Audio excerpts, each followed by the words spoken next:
Muy buenas tardes. Reciban un cordial saludo de la Benemérita Biblioteca Nacional. Para esta institución es un gusto unirse a la Academia Morista Costarricense en la Semana Morista. Esta tarde con la segunda conferencia, La esclavitud doméstica en la capital de la provincia de Costa Rica, por el historiador Arnaldo Moya. Para la Benemérita Biblioteca Nacional, que tiene la misión de recuperar, conservar y difundir el patrimonio documental, memoria e identidad de Costa Rica, esta semana constituye una gran oportunidad de ofrecer al público la oportunidad de conocer más detalles sobre la campaña nacional, sus héroes, sus batallas, la soberanía, así como hacer un homenaje a Juanito Mora. Un agradecimiento a la doctora Elizabeth Fonseca, presidenta de la Academia Morista Costarricense, a la doctora Ana María Botey, coordinadora de la cátedra Juan Rafael Mora, y al conferencista de esta tarde. También agradecemos a Mariana Solano de la Biblioteca Nacional y Daniel Bonilla de la Academia Morista, que colaboran con la logística y transmisión de la actividad. La conferencia será grabada y va a permanecer disponible en el Facebook Biblioteca Nacional Costa Rica y Academia Morista Costarricense. También les recordamos que la conferencia del día de ayer está disponible en ambas plataformas. Un especial agradecimiento a quienes nos acompañan en vivo y a quienes posteriormente vean el video de la conferencia.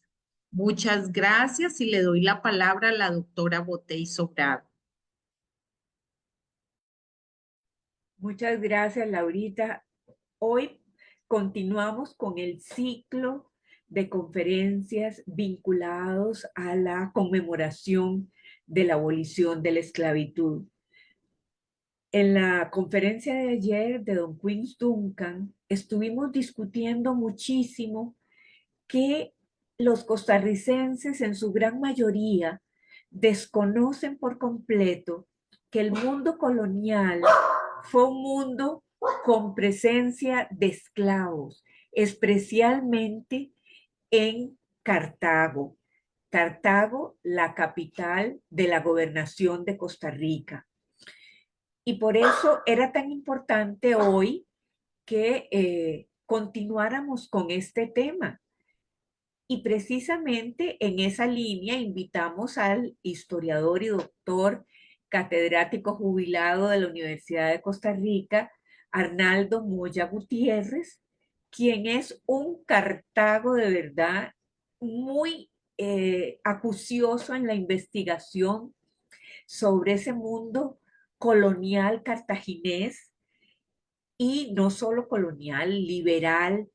Sus últimos trabajos se refieren al Cementerio de Cartago, que es un libro bellísimo, lleno de ilustraciones, donde queda toda la estratificación social de Cartago expresada, o sobre el terremoto de Cartago. Y él fue pionero, fue uno de los pioneros en el estudio del mundo colonial, de los esclavos al interior de las familias de la élite cartaginesa. Hoy Arnaldo tiene problemas con la transmisión. Vamos a escuchar su audio, pero no podemos ver su imagen. Así es que le damos la bienvenida a Arnaldo para que nos ilustre sobre este tema del cual conocemos tan poco, ese mundo de la esclavitud en Cartago durante el período colonial. Por favor, Arnaldo. Arnaldo, encende el micrófono. Buenas tardes. ¿Me escuchan? Sí, sí te escuchamos. Perfecto, un segundito nada más, un segundito. Aquí tengo un problemita con la instalación.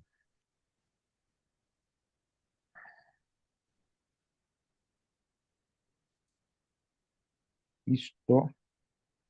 Listo por aquí. Sí. Es que me estaba quedando sin carga.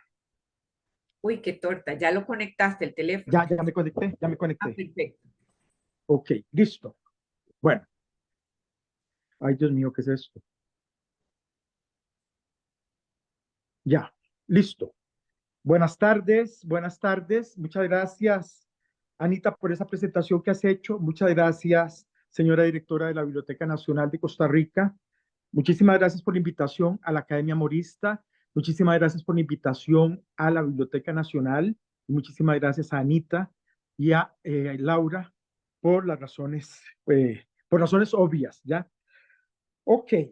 Eh, yo agradezco mucho esta invitación y vamos a hablar de cosas que a mí me han interesado, digamos, desde mi época más joven como historiador de Centroamérica y de Costa Rica en el aspecto de cierta colonialidad que a mí en ese momento me llamaba la atención y yo creo que conmigo a toda una generación de estudiantes jóvenes de historia, de jóvenes estudiantes de la maestría, etcétera, dentro de los cuales estaba la misma Anita Botey, y creo que tomamos vertientes e investigaciones que hasta ese momento pues no se tenían, ¿verdad? Se había hablado mucho de la historia económica de Costa Rica, se había hablado de la historia económica en la colonia, se había hablado de algunos aspectos de la colonia, pero la irrupción de la cultura material y digamos de la dinámica social todavía estaba en espera. Por lo tanto, aquellos estudios que hicimos, ya no solo sobre esclavitud, sino sobre la dinámica social en la época colonial costarricense, pues eran novedosos. Sin embargo, yo sería ingrato si no menciono a Quinn Duncan y a Franco Fernández, que son los estudios pioneros que hay sobre esclavitud en Costa Rica y que tiene que ver mucho con la historia oficial. Como muy bien lo mencionó Anita Botey, era inmencionable hablar de un régimen esclavista en el seno de la colonia costarricense, pues eso no existía ya. Sobre todo porque reñía con el mito de la democracia rural de Carlos Monge Alfaro y reñía con otra serie de mitos sobre la blanquitud y la pobreza colonial, etcétera, etcétera, pues nosotros nos propusimos, y cuando digo nosotros no soy yo, es toda una generación de historiadores costarricenses, sobre todo de la Universidad de Costa Rica y de la Universidad Nacional, que rompieron con esos mitos y nuestros trabajos contribuyeron al rompimiento de dichos mitos, como más o menos lo ha enunciado la doctora Anita Botey Sobrado. Pues bien, yo voy a empezar con dos precisiones que me va a llevar a un tercer elemento, pero ya lo vamos a ver. Primero, que la esclavitud doméstica está referida a las personas esclavizadas en una sociedad esclavista que funcionó entre el siglo XVI y principios del siglo XVIII. El ámbito es la provincia de Costa Rica, pero nosotros nos referiremos particularmente a la capital colonial, ¿ya?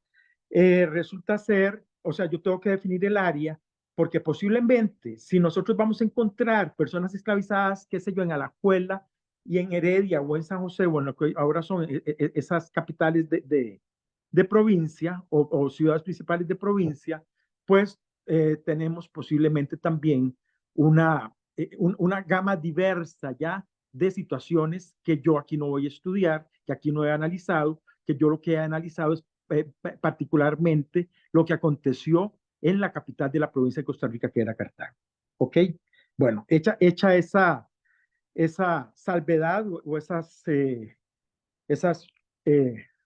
propuestas de inicio, pues también tenemos que decir que, como en todas las sociedades esclavistas, los esclavos se adquirían en plaza pública. Eso está muy bien referido. Acabo de hacer una lectura de un jovencito de Honduras que vino a hacerse aquí una pasantía y digamos, lo pone muy claramente, ¿verdad? Llegaban los esclavos, muchas veces llegaban legalmente, otras veces llegaban ilegalmente. Si los pescaban, por ejemplo, en un barco esclavista y desembarcaban, esos esclavos eran vendidos en almoneda, pero el ingreso de esos esclavos era ilegal, ¿ya? O sea, no eran unos esclavos que pasaban, digamos, por el papeleo de ingreso a la provincia de Costa Rica, ¿no? Eran esclavos que venían de un navío esclavista y por lo tanto era ilegal, sobre todo si tenía bandera francesa o si tenía bandera, qué sé yo, portuguesa, digamos, las potencias diferentes a las monarquías españolas, y con las cuales generalmente se estaba en guerra, ¿ya? Eso los hacía ilegales. Bueno, Eso por un lado. También tenemos que decir que en un régimen esclavista como el nuestro es importante saber de quiénes estamos hablando. Estamos hablando de personas esclavizadas, maduras, hombres y mujeres maduras, estamos hablando de jóvenes, también hombres y mujeres, y estamos hablando de pequeños esclavitos, ¿ok? O sea, es toda la gama, la dinámica social nos permite hablar de toda esa gama, y a cada uno le corresponde dentro de aquella estructura y de aquella sociedad colonial su espacio, ¿ok? Para que tengamos una idea exactamente de lo que estamos hablando, un esclavo en edad productiva podría costar de 250 a 300 pesos. Estamos hablando de edades productivas entre los 18 y los 35 años. Una esclava con esa misma edad podría costar 150 pesos. Para que ustedes tengan una idea, cuando nosotros revisamos exactamente en los testamentos cuánto cuesta una casa en el centro de la ciudad de Cartago en pleno periodo colonial, digamos que la casa más cara, que son, digamos, las personas más opulentas, como el coronel, el coronel y la coronela Juana Rita Gómez de Lara, su casa costaba 400 pesos de plata, ¿ya? O sea, que un esclavo era más de la mitad de lo que costaba una casa, para que ustedes tengan una idea del valor que adquiría un esclavo en la sociedad colonial. En algún expediente que revisé hace algunos años, me encontré que la esclava podía costar 175 pesos de plata, pero que lo que llevaba adentro costaba 75 pesos. Entonces, entiendan, simplemente la esclava que estaba embarazada, el producto de lo que llevaba adentro era tasado independientemente de la esclava, y ese producto que llevaba adentro, o sea, el niño de no sé cuántos meses, costaba 75 pesos. Ok, en otro documento encontré que justamente en la moneda pública lo que se revisaba de los esclavos era la dentadura y cerciorarse también de que ese esclavo no padecía de coronarias, ¿ya? Alguna vez se menciona también la gota, pero como todos sabemos que las coronarias y la gota eran una de las enfermedades más extendidas en la época colonial, y eso tiene que ver con la alimentación, ¿ya? Ahora bien, yo no tengo datos, digamos, datos confiables de la dieta que tenían los esclavos, aunque también podemos pensar que mucho de lo que se ha heredado en la Costa Rica negra y afrodescendiente tiene sus raíces justamente en la dieta que ellos traían, ¿ya? Ahora bien, como todos sabemos también, los esclavos procedían de diferentes regiones africanas. Entonces, dentro de esa procedencia, pues también tenemos que entender que las dietas podrían variar, básicamente, ¿verdad? Y que bueno, es propio del mundo esclavo que nosotros queremos revisar y del cual no tenemos toda la información que quisiéramos tener. Por otro lado, si nosotros estamos hablando de esclavitud doméstica en el seno de la capital colonial de la provincia de Costa Rica, no podemos dejar de referirnos al número.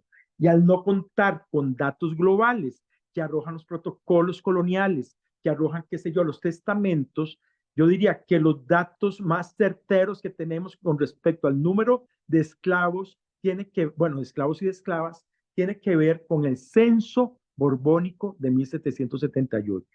Los historiadores demográficos, como Víctor Pérez Brignoli, dirían que ese es uno de los censos más confiables. Los Borbones se preocupaban por contar, ¿ya? Y se preocupaban por contar justamente por las arcas del Estado, del Estado monárquico, ¿verdad? Entonces, claro, en ese censo nuestro, ese censo colonial de 1778, obviamente no van a venir contados solo los criados, o van a venir contados los esclavos que pertenecían a las familias, generalmente a las familias principales.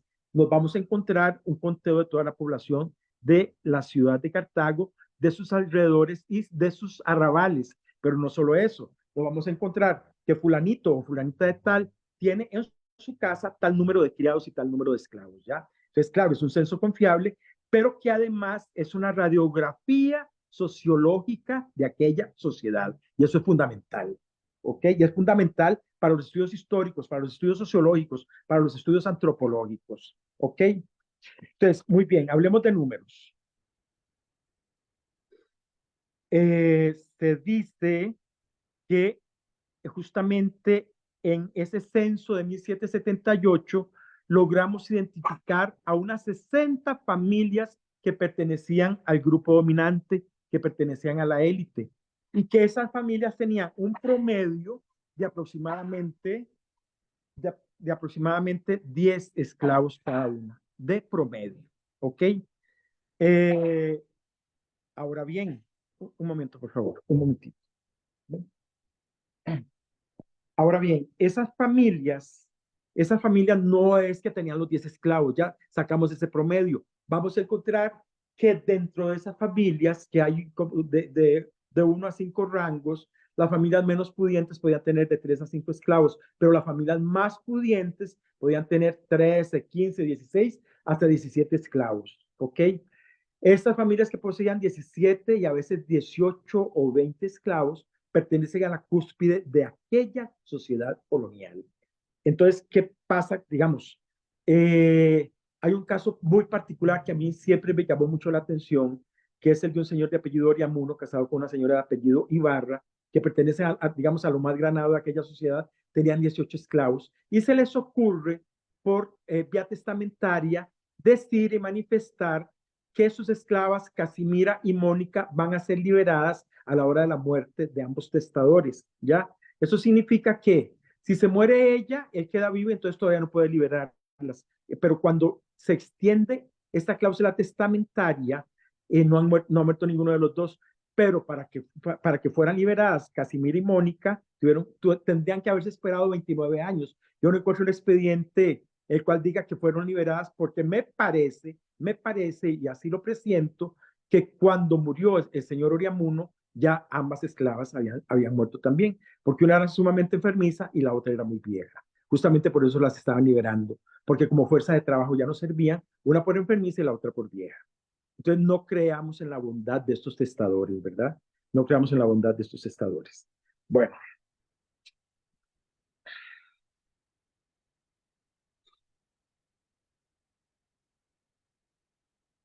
también tenemos que mencionar que la posesión de esclavos en aquella sociedad, que es una sociedad dieciochesca que está en vías de convertirse en una sociedad decimonónica hasta el momento de la independencia, la preeminencia social estaba directamente relacionada con el número de esclavos que se poseían. Pero no solo eso, ya ninguna familia que perteneciera al grupo dominante, a la élite cartaginesa, podría jactarse de esa pertenencia si no tenía su contingente de esclavos. O sea, para hablar de preeminencia social en aquella sociedad diferenciada, en aquella sociedad donde se privilegian los factores precapitalistas, no podía hablar de su preeminencia si no tenía ese contingente de esclavos y de esclavas. ¿Ok? Después de las casas de morada o de las casas de habitación de estos miembros de aquella sociedad cartaginesa, después de esas casas que habitaban, lo más importante es poseer cierto número de esclavos. Además, en las familias principales fueron los amos de esclavos, fueron amos de esclavos los funcionarios reales, la jerarquía eclesiástica y también, digamos, los funcionarios reales, la jerarquía eclesiástica y, si se quiere, el señor gobernador. Hay un expediente sumamente interesante en que una de las mujeres que pertenece al grupo dominante cartaginés de apellido López del Corral está amancebada con el señor gobernador de la provincia de Costa Rica, y como, digamos, para manifestar esa unión, ¿verdad? Ese amancebamiento, el señor gobernador de la provincia de Costa Rica le regala a la señora López de Corral una esclavita negra. ¿Ok? Ya ven, un segundito, denme un segundo, yo tengo que ir a encerrar esa perra.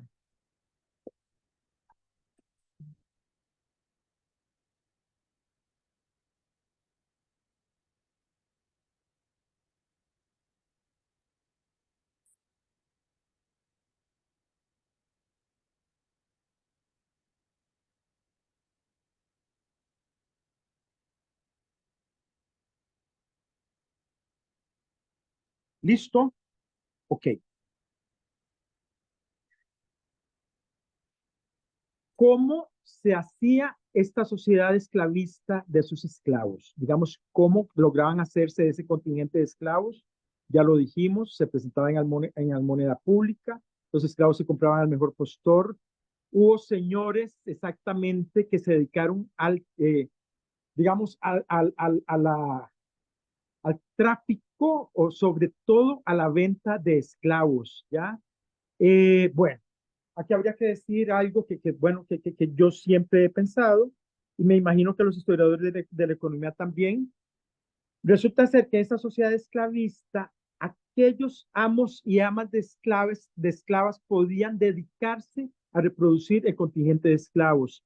No obstante, también me encuentro un documento muy interesante en donde dice que se prohíbe por bando que los esclavos y esclavas vivan revueltos en sus habitaciones. O sea, que en las casas de los amos de esclavos tiene que haber una habitación para esclavos y una habitación para esclavas. Y que del mismo modo, los esclavos que están casados y que pertenecen a diferentes amos tienen que compartir habitación. ¿Ok? Entonces, esto me aclara dos dudas que podríamos tener con respecto al mundo esclavo. Por un lado, estamos, digamos, tenemos cierta significación de cómo se constituyen las familias. Y por el otro, sabemos perfectamente que en las casas de los amos de esclavos se aloja a los esclavos.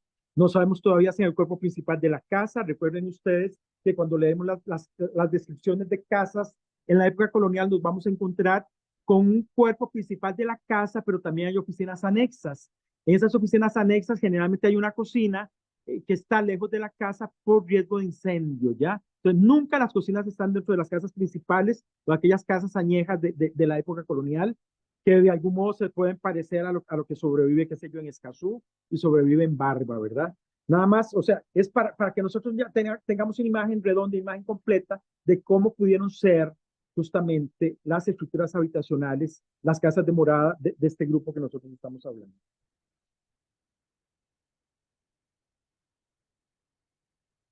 Por otro lado, si estamos adquiriendo a estos esclavos en plaza pública, esclavos que tienen que estar en condiciones de trabajo, esclavos y esclavas que tienen que estar en condiciones de trabajo, también sabemos perfectamente, porque la documentación así lo dice y así lo aporta, que las doncellas de las familias principales, cuando eran puestas en estado de matrimonio, a estas doncellas, sus padres le daban en donación una esclava para que le ayudara a llevar las cargas del matrimonio, ¿ya? He encontrado muchos de estos expedientes en que se les da por donación una esclava, pero también he encontrado expedientes en donde la gente con las fortunas más conspicuas le ceden a sus hijas puestas en estado de matrimonio 2 o 3 esclavos para que le ayuden en las labores de la casa.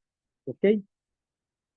Bueno, tampoco podemos olvidar que muchos de estos esclavos, en esas casas que habían 14, 15, 16, 20 esclavos, los esclavos varones se iban a dedicar a faenas propias de hombres, ¿ya? Son los esclavos que se van a destinar a las haciendas de matina. Muchas veces se convierten en administradores, muchas veces se van a convertir en hacendados, porque cuando esos esclavos hacen algún capital, pues pueden ir adquiriendo terrenos y rosas de cacao. Y entonces así vamos a ver que la mano esclava negra ya no va a ser solo mano de obra esclava negra, sino que también van a ser propietarios. Y eso nosotros vamos a encontrarnos varios ejemplos en los documentos coloniales. Del mismo modo, son los esclavos negros los que se van a mandar a las haciendas ganaderas de bagaces y de cañas. Esos documentos son, digamos, son no solo valiosos, sino que son absolutamente explicativos. Nos vamos a encontrar, qué sé yo, el acto de las ánimas, el acto de la cofradía de no sé qué ya. ¿Por qué? Porque muchas de las cofradías que tenían su asiento en el Valle Central y sobre todo en Cartago van a tener sus actos ganaderos que van a dar sus rentas y que también, digamos, va a pertenecer al mundo de los cofrades, ¿ok? Pero entonces veamos nosotros cómo estos mundos están relacionados. En el mundo colonial estamos relacionando cofradías, la esclavitud negra y los amos, bueno, los amos no, como se llamen, los cofrades y los regentes de las cofradías, ¿ok? Entonces, aquí yo creo que lo importante y lo que nosotros tenemos que observar es como en el seno de aquella capital y de aquella sociedad colonial, el mundo negro es un mundo sumamente significativo. Y cuidado si no, en aquella sociedad aristocratizante y señorial que es la sociedad cartaginesa de entonces, todo el peso de esa sociedad señorial cae en los hombros de los esclavos y de las esclavas negras. Yo creo que es una de las conclusiones que nosotros podemos ir sacando.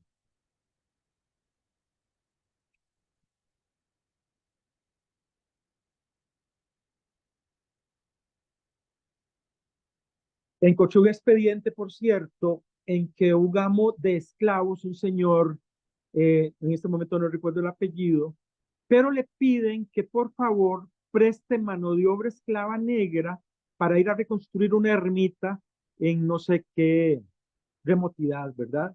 Entonces, bueno, aquí tenemos claro dos asuntos, ¿ya? Había una mano de obra esclava negra especializada en el mantenimiento, la construcción y reconstrucción de las estructuras de adobes, porque lo que va a ir a reconstruir es adobes.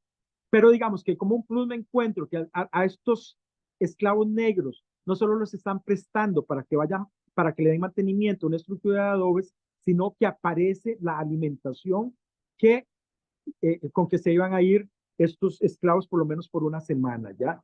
Entonces los mandan con carne salada, la que se llama tasajo, la mandan con bizcochos de Cartago y además los mandan con tortillas y queso, digamos, del país, así se menciona ya. Cuando se dice que son productos, digamos, de la región, se dice qué sé yo, con los quesos y con los bizcochos del país, ¿ya? O sea, que son propiamente de la región. Y es parte de la dieta, o sea, si nosotros no tenemos datos de cuál era la dieta de estos segmentos y de estos grupos sociales, pues ahí ya tenemos una primera clave, ¿ok? Claro, dieta que se debe conservar porque ellos salen exactamente del confort que les otorga la ciudad de Cartago en su alimentación y van a ir a hacer un trabajo, un mantenimiento de una iglesita fuera de la ciudad de Cartago, ¿ok? Bueno, eso por un lado. Por otro lado, es muy poco lo que nosotros sabemos sobre la cotidianidad de los afrodescendientes en la ciudad de Cartago. Poquísimo ya. No obstante, si nosotros observamos otras sociedades que ya no son solo costarricenses, sino que son a través del Caribe o en otras provincias de la antigua Guatemala, pues nos damos cuenta que algunos ritos sobrevivieron, ¿ya? No solo los ritos, ritos de toda naturaleza que tienen que ver con su panteísmo, que tienen que ver con su idiosincrasia, pero que tiene que ver también con los cultos religiosos. Pero si hablamos de cultos religiosos, yo tampoco puedo dejar de mencionar que justamente son los afrodescendientes junto a las castas y los pardos que van a exaltar el culto a la Virgen de los Ángeles desde mediados del siglo XVII.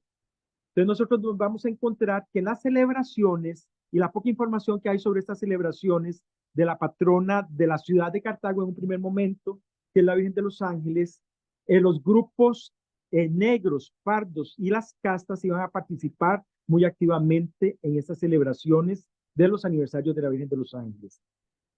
También me he encontrado, y eso por lo menos es lo que dice don Ricardo Fernández Guardia, que para el culto de la Virgen de los Ángeles se tiene noticia de que venían gentes de, digamos, de otras provincias centroamericanas. Ok. Lo que a mí también me interesa, porque eso lo descubro en algunos testamentos y algunos protocolos notariales de la ciudad de Cartago, es cómo el culto hacia la Virgen de los Ángeles, que era un culto de los segmentos que acabo de mencionar, empieza a derivarse en un culto que se va a extender a otros sectores sociales. Esto yo lo puedo, digamos, apuntar a partir de mediados del siglo XVIII. Y en la transición del siglo XVIII al siglo XIX, vamos a encontrar que las advocaciones testamentarias, en donde se pone el alma en la ruta de la salvación, y que eran advocaciones a Cristo crucificado, a la Virgen María, qué sé yo, y algunas otras advocaciones, a la Santísima Trinidad, va a ir cambiando lentamente y la advocación principal, aún en los miembros del grupo dominante, va a ser la Virgen de los Ángeles. Entonces veamos cómo el culto de la Virgen de los Ángeles está unificando aquel conjunto social y está unificando, o sea, está unificando la advocación, pero también está unificando la cuestión religiosa, ¿ya? No, ahora el culto de la Virgen de los Ángeles no va a ser, digamos, de los sectores que podríamos decir que son los sectores populares, sino que el culto a la Virgen de los Ángeles se va a extender a los grupos dominantes. Es así como llegamos a 1782, en que el obispo de León prohíbe que se mantenga la imagen de la Virgen de los Ángeles a la parte de la casa de la congregación, y ese es el origen de la pasada, como muchos de ustedes sabrán.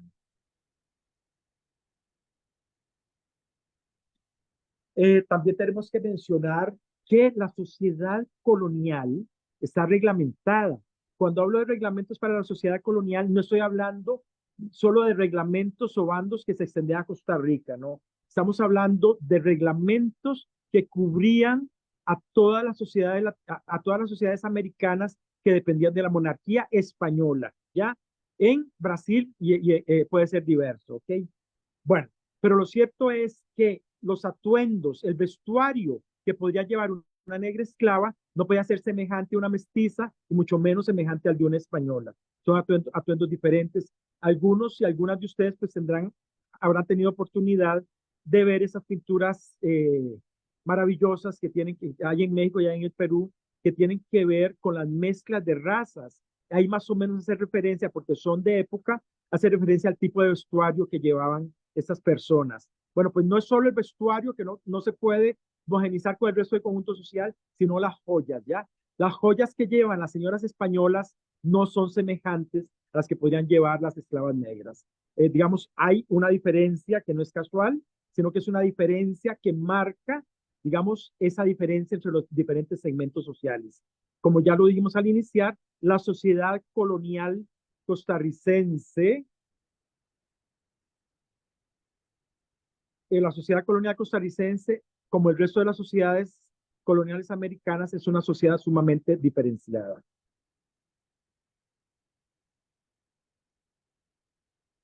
Y es una sociedad diferenciada y es una sociedad de poseedores y de desposeídos, como jamás lo pudo explicar la historia oficial. La historia oficial se quebraba la cabeza por mostrarnos una sociedad homogénea, una sociedad blanca, una sociedad pobre, pero en la cual no existía, porque ustedes leen a don Carlos Monge Alfaro y la esclavitud no existe, ¿ya? O sea, en aquella sociedad rural o en aquella sociedad del labrantín no se habla jamás de esos esclavos y esclavas negras.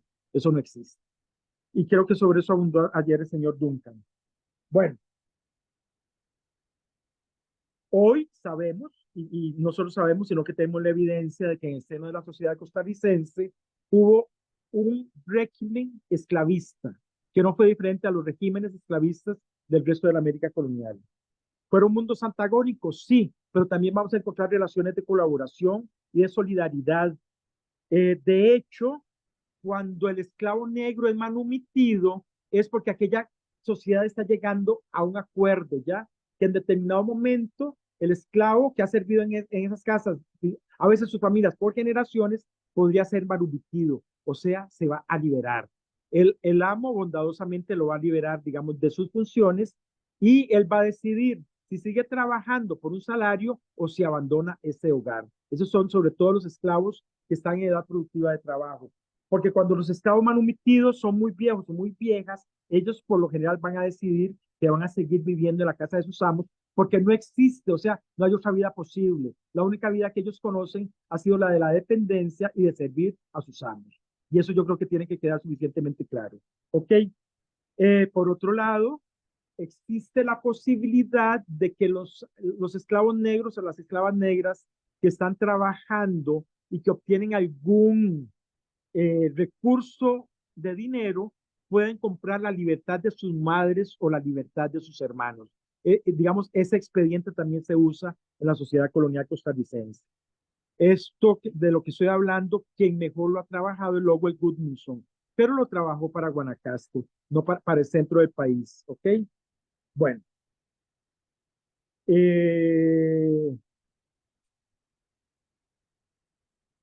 también existe evidencia de que estos esclavos que van a pervivir en la casa de sus amos, aunque hayan sido liberados, van a tomar, y eso es sobre todo después de la independencia, van a tomar los nombres o los apellidos de la casa de sus amos. ¿Ok? Bueno, lo advierto, esto también lo trabaja Goodmanson, pero lo trabaja en la Costa Rica desde el café.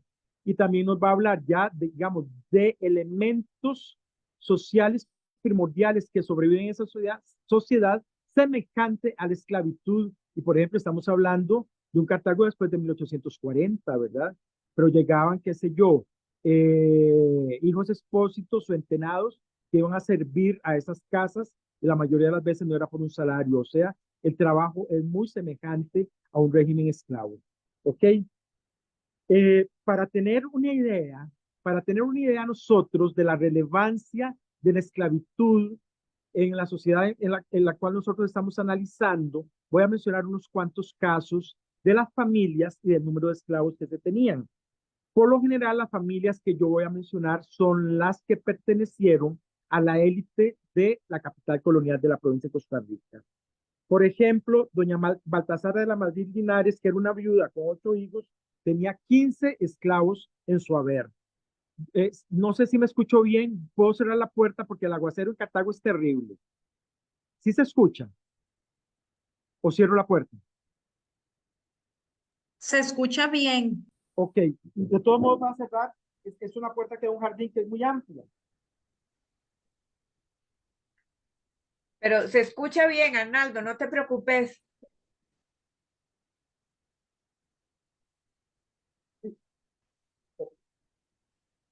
Bueno, entonces hablamos de doña Baltasara de la Madrid Linares. Luego está el caso de don Antonio de Viramuno y María Catarina de Ibarra y Moya, que es justamente la familia que pretendió darle la libertad a Casimira y a Mónica.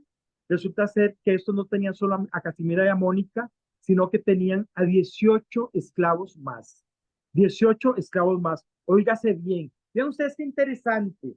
Esta es una de las familias más ricas del periodo colonial costarricense. Saben ustedes que los miembros de la élite de entonces podían optar por enterrarse en la Santa Iglesia Parroquial, que hoy serían las ruinas de la parroquia, o bien, los, digamos, el menor número de casos podían optar por enterrarse en la iglesia de los padres capuchinos. Ellos optaron, siendo, digamos, de lo más conspicuo de la élite, por enterrarse en intramuros, o sea, en el ámbito dentro de la iglesia, el convento capuchino, y querían ser encerrados con el hábito de la tercera orden. ¿Qué significa esto? El hábito de la tercera orden es de San Francisco y significa la pobreza máxima, ¿ya? O sea, en el tránsito al más allá, ellos querían mostrarse como los más pobres, como los más llanos, simplemente para ganar la gracia del Señor y en el más allá, ¿verdad? Entonces, vean ustedes, tenían 18 esclavos, pertenecían a la élite y se entierran como los más pobres entre los más pobres, para que tengamos una idea de cómo funciona esta sociedad. Otro de los poseedores de esclavos es doña Joaquina López del Corral. Es una viuda con 7 hijos y posee 15 esclavos. Otro es Pedro Aymerich, que se ha casado con doña Francisca López del Corral. ¿Me escucho? Sí, algo pasó. Ok, ok. Doña Francisca López del Corral y tiene 13 esclavos. Don Tomás Soto de Barahona, que es soltero, poseía 9 esclavos. Nos encontramos permutas, nos encontramos donaciones, nos encontramos que cuando muere doña Gertrudis Sancho, una señora, digamos, que pertenece a la élite, se encarga de los 2 sacerdotes de apellido Sancho Castañeda, y ellos para retribuir las atenciones que han tenido de la señora que se ha encargado de ellos a la muerte de su madre, le dona una esclavita negra. ¿Ok? Bueno, hay 2 anécdotas. La primera es la de Mónica y Casimira, que ya la mencionamos. Mónica y Casimira, no tengo el expediente de seguimiento, pero Mónica y Casimira posiblemente murieron en los 29 años que hubieron de esperarse para ser liberadas.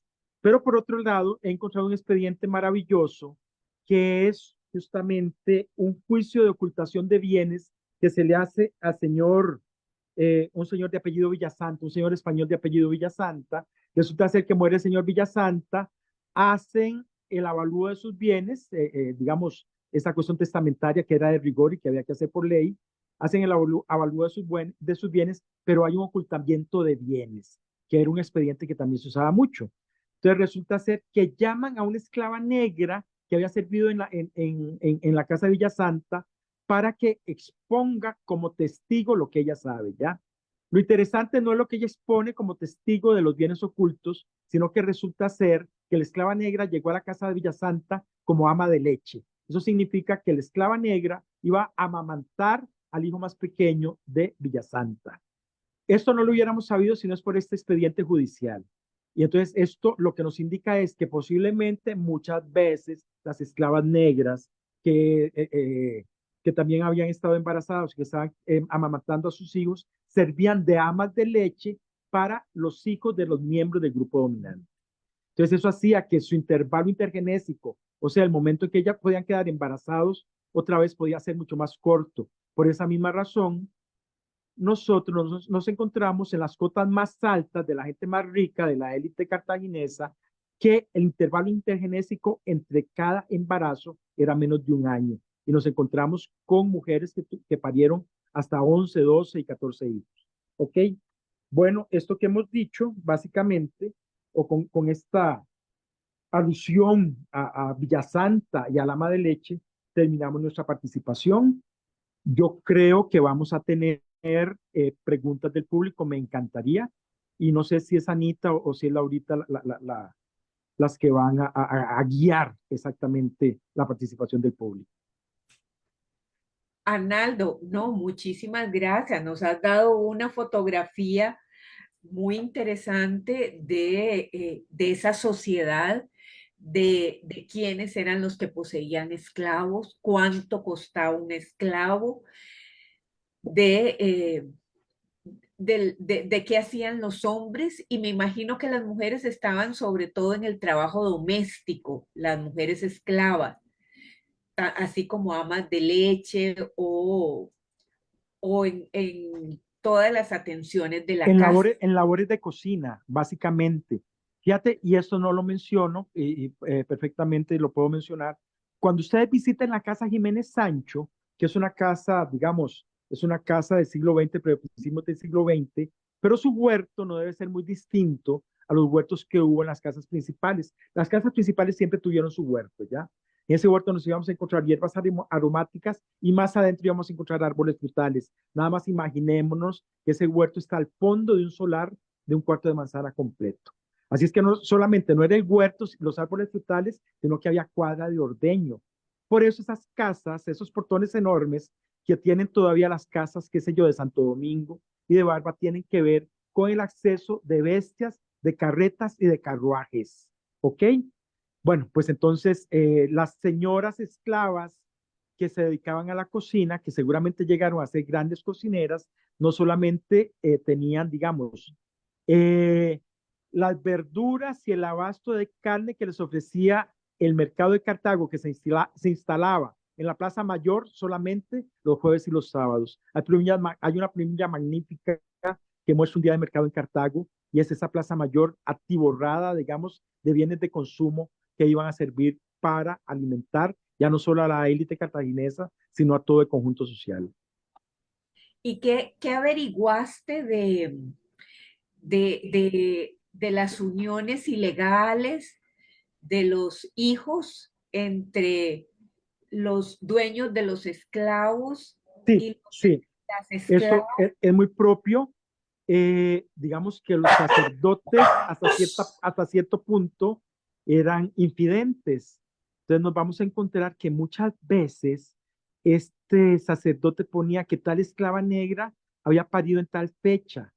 Y digamos, con letra muy menuda decía, se supone, o fulanito de tal es hijo de tal señor, ¿ya? Entonces ese fulanito de tal resultaba ser que era hijo del amo, ¿ok?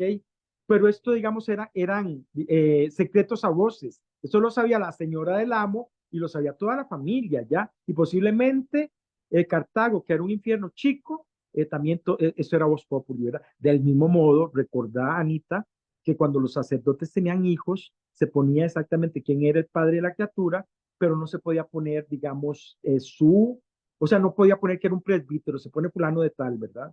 Los presbíteros no existen. O sea, está prohibidísimo apuntar, son registros eclesiásticos, apuntar que el presbítero fulano de tal tiene tal hijo. O sea, se puede poner el nombre, pero no que es un presbítero, para que tengamos una idea. Y sí existe ya el expediente de los señores de la casa que embarazaban a sus esclavas negras, por supuesto que eso existe.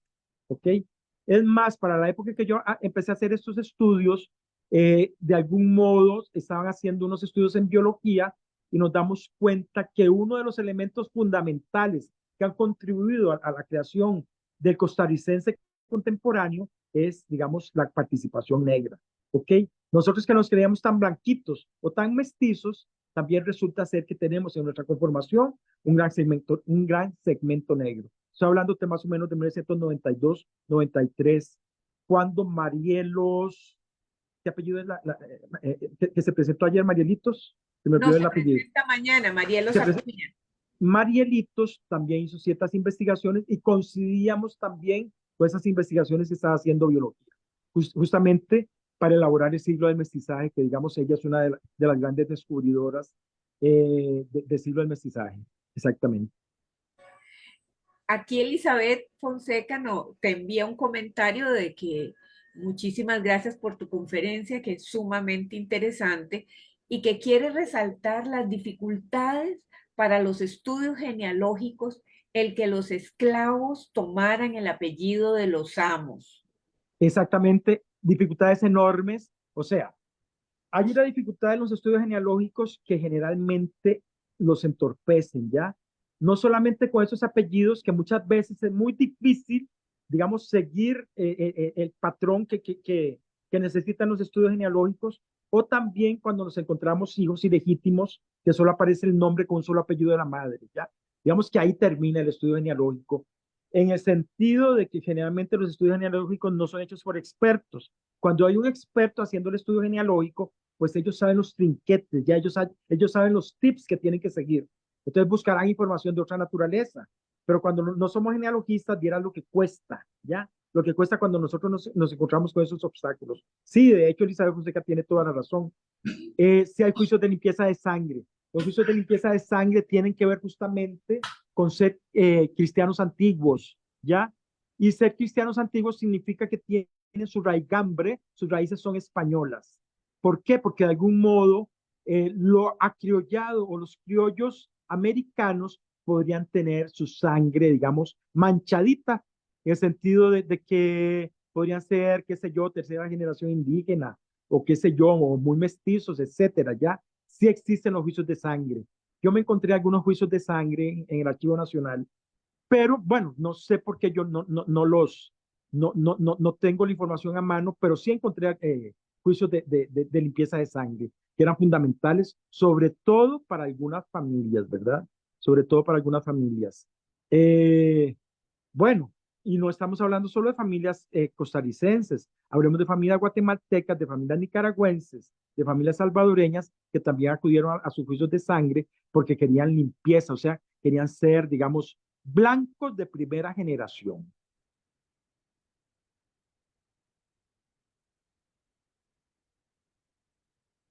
En comparación con Centroamérica, la cantidad de esclavos que existía en Costa Rica y lo que poseían las familias más adineradas de Cartago eran pocos o semejante. ¿Qué sabes del resto de Sí, Centroamérica, especialmente resulta en ese estudio que cité al principio, que es hecho por un hondureño, resulta que, o sea, si nosotros comparamos Comayagua, la Antigua, la ciudad de Guatemala colonial, León, Granada, pero sobre todo León, ¿ya? Y qué sé yo, Santana de Salvador, con Cartago, pues nosotros tenemos que establecer las diferencias. Como estudioso de Cartago, digamos, hasta el terremoto y post-terremoto de 1910, y yo podría decir que la ciudad colonial de Cartago, que nosotros no conocimos, fue estudiada en 1822, en el 41 y en el 88, así es que no quedó rasgo colonial alguno. Esa ciudad, que digamos de la cual hay descripciones hermosas, estaba a caballo entre la Antigua y León de Nicaragua, ¿ya? Entre la Antigua y León de Nicaragua. En cuanto al régimen esclavista, pues obviamente, ¿verdad? Los señores antigüeños y las señoras antigüeñas tenían más acceso a fortuna y por lo tanto tenían más acceso a esa sociedad esclavista o a ese régimen esclavista. Del mismo modo, no conozco los estudios porque no los conozco. Del mismo modo, el régimen esclavista posiblemente fue contundente en León de Nicaragua, ¿ya? No obstante, tengo que decir que Silvia Marina Arrom, para el último periodo colonial de México, dice que una familia de la Ciudad de México que tuviera 3 esclavos ya pertenecía a la élite colonial de la Ciudad de México. Me imagino que por ese alto valor que señalabas. Elizabeth te sugiere la pregunta de que considera que la inversión en un esclavo resultaba más rentable en las actividades mineras. ¿Qué opinión te merece eso? Las actividades Mineras, viner- mineras, vineras. mineras, de minería. Ah, El- mineras, claro, ajá, claro. Mira, en realidad las actividades de esclavos resultaban productivas tanto en el hato ganadero como en la hacienda cacaotera. Recordemos nada más que los señores propietarios de esclavos que residían en Cartago nada más podían visitar su hacienda de ganado, su hacienda de ganado o su roza de cacao una vez al año por el crecimiento de los ríos, ¿ya? Entonces, claro, los esclavos negros eran administradores, y eran administradores, decirte, como administradores bancarios de lo que era el dinero en aquella sociedad. Recordemos que o sea, es el cacao como moneda de uso, ¿ya? Por lo menos para las actividades cacauteras. Y pienso, en este instante estoy pensando en ese altar maravilloso que tiene la Virgen de los Ángeles, que es de época, ¿verdad? Es del siglo XVIII, con las vainas de cacao, que siendo para esa iglesia, que era una ermita o una iglesita de adobes en ese momento, pues resultaba que ese altar pintado en oro con las vainas de cacao resultaba monumental, ¿verdad? Y del mismo modo también pienso en el abasto de carne de la ciudad de Cartago, ¿ok? Pienso en el abasto de la carne de la ciudad de Cartago. Recordemos que hay prohibición por bandos del gobernador que se destace carne o que se destace ganado en pie, nada más para sacarle el cebo, ¿ok? Porque necesitaban cebo para alumbrar las casas, digo yo, para alumbrar la oscuridad colonial, ¿ya? Y la carne se desechaba. O sea, no toda la carne o era tanta carne que se desechaba, no se convertía en tasajo. ¿Por qué? Porque lo que necesitaban era el cebo. Entonces, vaya usted, digamos, no dejemos no podemos ignorar que el abasto de carne, que algunas veces venía de cañas y de bagaces, ¿verdad? También funcionaba como sumamente rentable para la élite cartaginesa. Exactamente. Cristian, Las actividades mineras, perdón, las actividades mineras sí existen ya, pero también tenemos que recordar que la actividad minera, así como el palo de Brasil, fueron actividades diversas que muchas veces, en las cuales se usó la mano de obra esclava, ¿verdad? Sin embargo, también tenemos que pensar que la esclavitud como tal también tuvo digamos, se diezmó y para 1824, cuando la abolición de la esclavitud ya es un hecho, pues resulta ser que también la manutención llega a sus puntos más altos. ¿Por qué se están liberando los esclavos? No es por bondad, ¿ya? O sea, de algún modo, aquella sociedad colonial que iba a entrar de algún modo a ser precafetalera encontraba como un obstáculo la esclavitud, como sucedió en el sur de los Estados Unidos. Exactamente. exactamente. Sí, Cristian Vega te pregunta si en la Iglesia Católica había esclavos en las diferentes parroquias de la provincia y si dentro de las élites había personas negras que replicaran ese mismo patrón de esclavitud, algo similar a lo que pasaba en África entre los clanes. Sí, entiendo perfectamente. Voy a empezar por lo último. La sociedad colonial es una sociedad donde también existe la movilidad social, aunque muchos de los patrones y los cánones impedían esta movilidad social, ¿ya?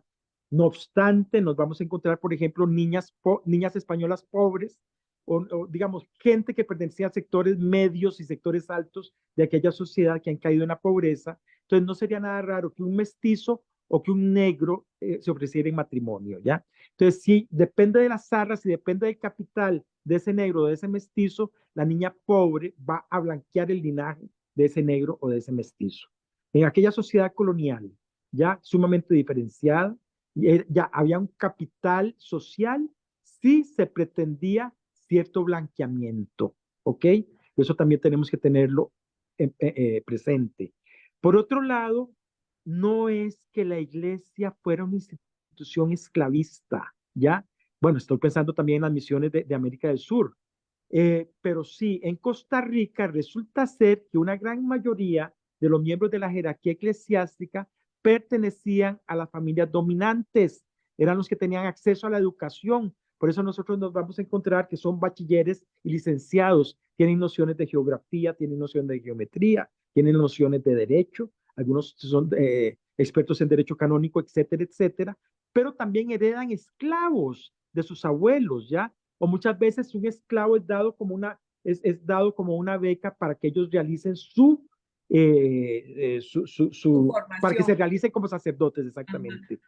Entonces, pues, o sea, lo que quiero decir es que la iglesia no es ajena al mundo esclavo.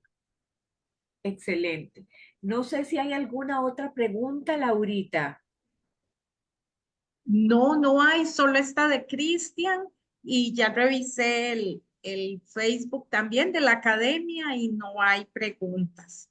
Yo agradezco a Arnaldo por esta conferencia y me gustó muchísimo, así que para los que no somos historiadores también fue muy clara, Arnaldo. Muchas gracias. Fernando, muy, muy clara, muy bien. Eh, Estoy para esto, servirles, estoy para esto servirles. último que señalaste es crucial, que ayer se comentó también, cómo existían negros que por medio de su trabajo, porque tal vez eran unos artesanos muy habilidosos, etcétera, o lo que vos señalás, los que eran administradores de las plantaciones de cacao, que llegan a comprar esclavos y a tener tierras. Eso es Exactamente. algo muy singular de la América española, porque creo que eso no se da en las plantaciones caribeñas de origen inglés. Creo que es más esto de la manumisión y de la compra de esclavos por parte de negros y el enriquecimiento por parte de negros es más común en la América hispana. No sé si me equivoco, Arnaldo, ya como para... Posiblemente recordemos nosotros, por ejemplo, que la esclavitud en el sur de los Estados Unidos es de un calibre, de una naturaleza totalmente distinta a Ah, cómo se estableció la esclavitud en América Española. en la América española, exacto. La América Española estuvo, digamos, mucho más avenida a integrar a esos miembros a esas sociedades. La América Lusitana también, ¿ya? Si no, digamos, no habría esa población negra tan abundante en el Brasil, ¿verdad? Y, digamos, con diferente inserción, ¿ya? A aquellas sociedades. ¿Ok? Lo mismo Costa Rica. En Costa Rica, bueno, es que empecemos por desenhebrar la historia oficial, ¿ya? La historia oficial desconocía el régimen de esclavitud en el seno de la sociedad costarricense, ¿ok? O sea, eso era primordial, eso era primordial. Bueno, y ya para concluir, a doña Ana Virginia Trejo le recordamos que la abolición de la esclavitud se va a dar oficialmente en 1824. Para eso vamos a tener todos el intríngulos de esa, de llegar a la abolición y las discusiones que hay desde la independencia van a ser el tema de la conferencia del jueves de Vladimir de la Cruz, del historiador Vladimir de la Cruz, que desde ahora los invitamos. Arnaldo, te agradecemos muchísimo que en medio de los perritos, el aguacero y los problemas que tuviste con la cámara, con la compu, nos diste esta charla tan amena. Para mí ha sido un gusto y les agradezco mucho que me hayan invitado y les reitero que estoy para servirles. Muchísimas gracias. Muchísimas gracias. Y ya para concluir, invitarlos mañana a la conferencia de la historiadora Marielos Acuña, quien va a trabajar el tema este de las esclavas negras y de el mestizaje. Ella ha trabajado muchísimo ambos temas, como nos dijo Arnaldo. Entonces, estoy segura que va a ser una conferencia muy, muy interesante que nos va a ampliar lo que ya venimos aprendiendo sobre esta temática. Muchísimas gracias, Laurita, a todo el personal de la biblioteca, a Elizabeth, a todos los que hacen posible esta transmisión. Muchísimas gracias y a ustedes que nos escuchan con tanta atención y cariño.